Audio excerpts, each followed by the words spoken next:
नमस्कार। श्री गणेशाय नमो नमः। सरस्वती नमस्तुभ्यं वरदे कामरूपिणी विद्यारंभम करिष्यामि सिद्धिर्भवतु मे सदा।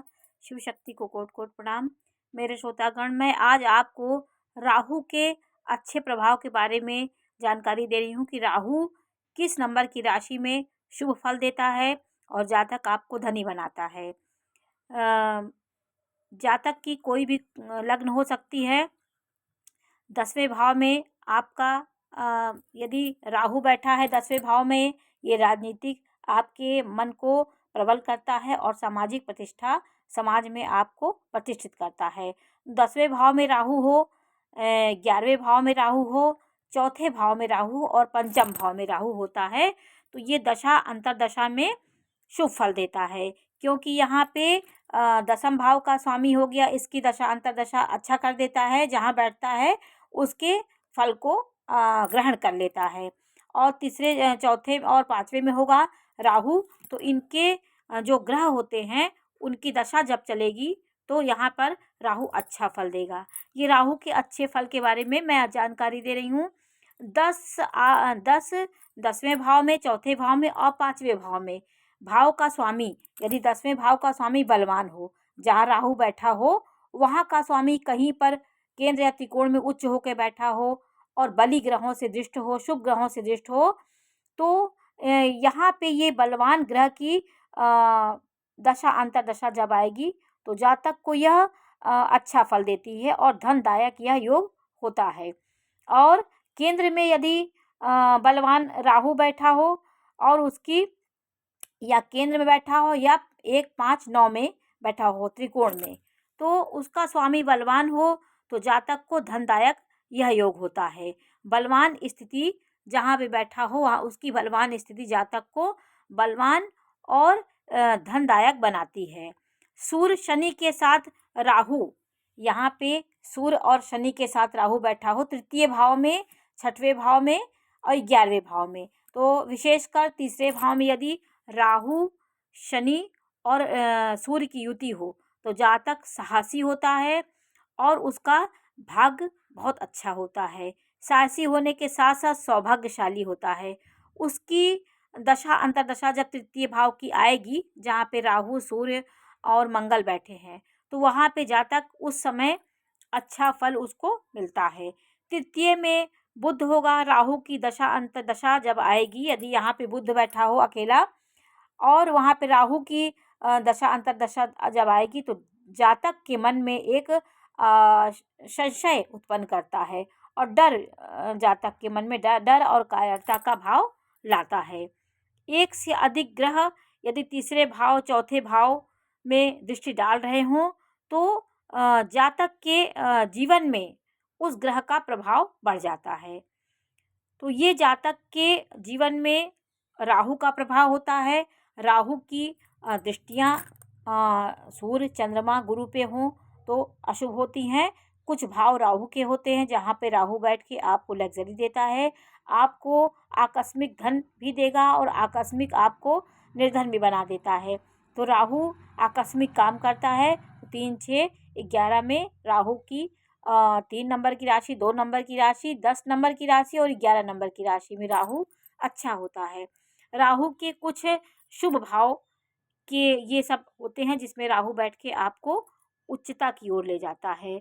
राहु एक पाखंडी और दांव पेच वाला जातक ग्रह होता है। भौतिक सुख ये नहीं देने, जहाँ पे बैठता है वहाँ पे उस भाव को ये अपने षड्यंत्र से, अपने दांव पेच से उस भाव को खराब कर देता है। राहु गुरु की युति 12वें भाव में हो, उसकी दृष्टि हो, अच्छी हो तो गुरु की दशा अंतरदशा बिगड़ जाती है, लेकिन राहु का बल बढ़ जाता है। ये जिस ग्रह के साथ रहता है अपने ज्ञान से, अपने प्रपंच से, अपने पाखंड से उस ग्रह की शुभता को हरता है और अपना शुभ हो जाता है और गुरु को खराब कर देता है। तो गुरु तो टीचर है, ज्ञानी है, वो सब ग्रहों को ज्ञान देने का काम करता है, वो किसी के साथ भेदभाव नहीं करता है।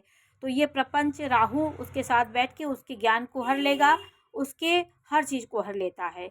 यहाँ पे यदि आपकी 6 नंबर की राशि कहीं पे बैठा हो, 6वें भाव में मंगल और राहु बैठे हों तो ये लक्ष्मी योग बना देते हैं। क्योंकि यहाँ पे शत्रुहंता योग भी बना देते हैं। जातक के पास